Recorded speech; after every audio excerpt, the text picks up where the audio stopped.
Okay, here we go. Part two. Now I'm going to talk a bit about my visit to Chiang Rai, up in the northernmost part of Thailand. This is the White Temple, the number one tourist attraction in Chiang Rai. It's a modern Buddhist temple. It's all white and it's got mirrors everywhere.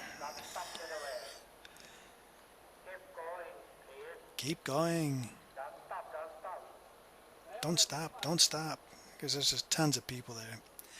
You can't take cameras into the main temple, but if you did, you'd see all these modern pop culture icons like Michael Jackson and R2D2 and Indiana Jones, all woven into the Buddhist narrative. Some huge, gigantic koi, they're like 4 feet long.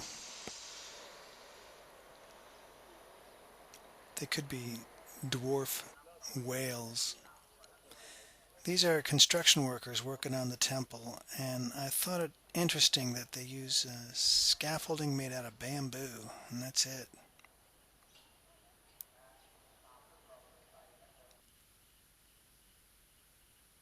Picture of the White Temple. You have to wear pants. You hear that, Christy? You have to wear pants. Some sexy guy.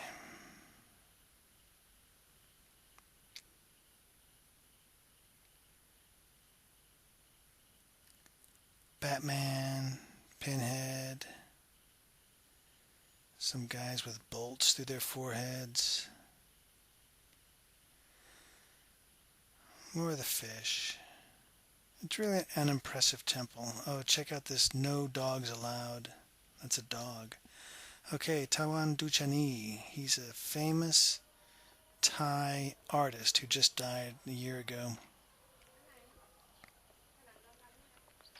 This is his house that we went to.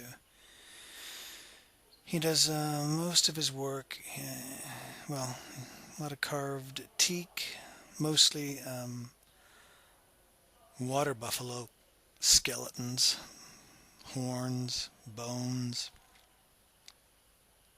His son is in this building selling his CD. He says to the group, "I can't sell my body, so I sell my voice." Pretty funny. And here's some examples of Tawan Duchani's art. Just a lot of bones. It's getting me all excited for my trip to Phnom Penh and the killing fields next week.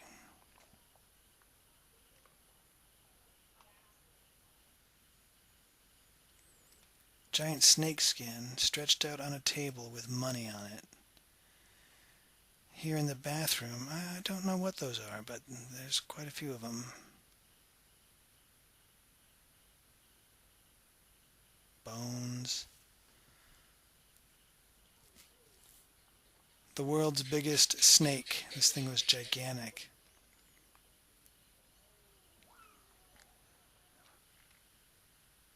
Okay, now we're at the Hill Tribe. This is refugees from the many wars they had out there. These people used to grow poppies for opium, and when the wars came, it pushed them over the border into Thailand. So they have no papers, they are illegal immigrants, and they are forced to stay in these camps, and they're put on display for cultural enrichment, I guess. This was by far the most depressing thing that I saw my whole time so far. I was so bummed, I walked out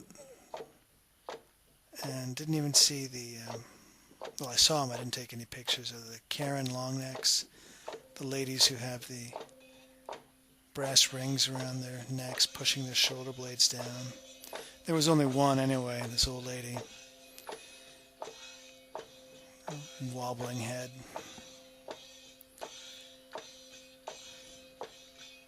This is dancing, by the way, if you didn't get that.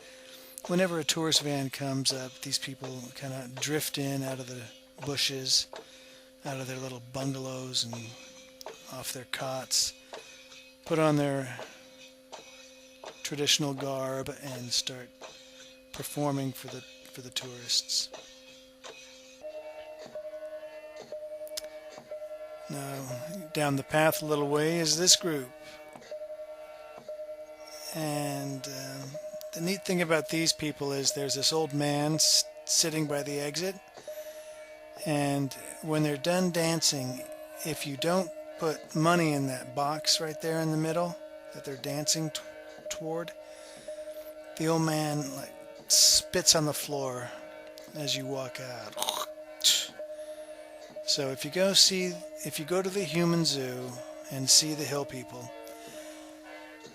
better put a few baht in their box or you'll get spit on.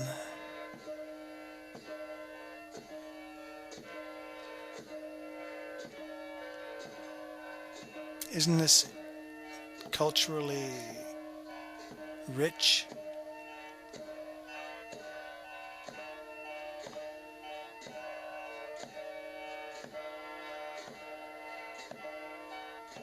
Now it costs 300 baht a head for us to go into this place and watch these people. And the bus driver, when I was talking to him about how depressed I was seeing it, he goes, well, these people go into the car dealerships and pay cash for their new cars. I was like, oh. So maybe it's not all so bad. Yay, it's over. Okay, Monkey Cave. There's a big cave up on this hill with a Buddha in it. And there's all these monkeys everywhere. And you can buy peanuts to feed the monkeys from this lady who you'll see here in a second, when a monkey jumped on her counter and she chased him off and started shooting him with a slingshot. Here's a bucket of eels.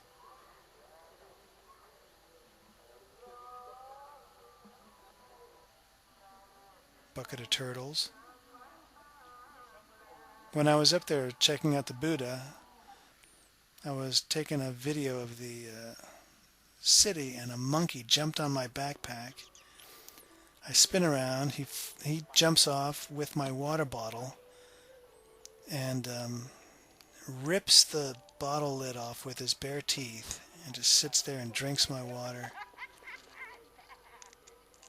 Twice in my life I've been attacked by a monkey.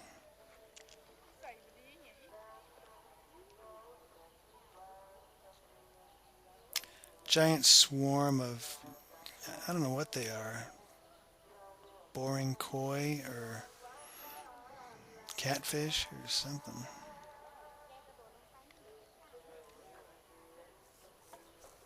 It's really pretty out there.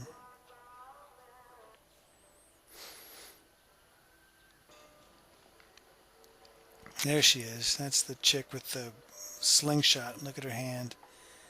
It was so funny. She's screaming and shooting at this monkey. She's upset. Look at her. She is pissed.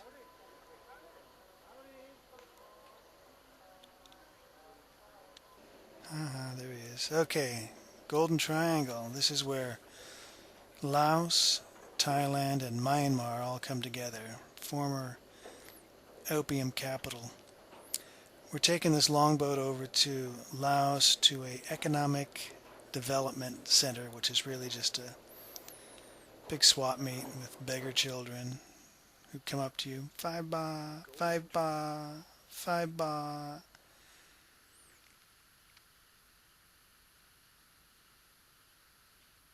It was getting dark here, and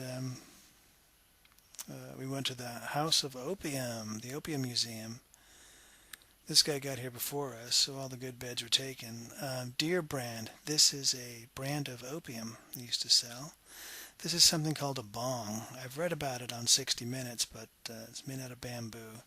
Most interesting thing was the daycare center they have in the Opium Museum. Anyway, that's all for Chiang Rai. It was a nice little town. The number one attraction there is the clock tower, big gold clock tower in the middle of town. And what else? Night market, which was okay. Where I stayed was great. Grandma Cow's, Kaew. And that's it. Okay, next is Chiang Mai. So I'll see you there.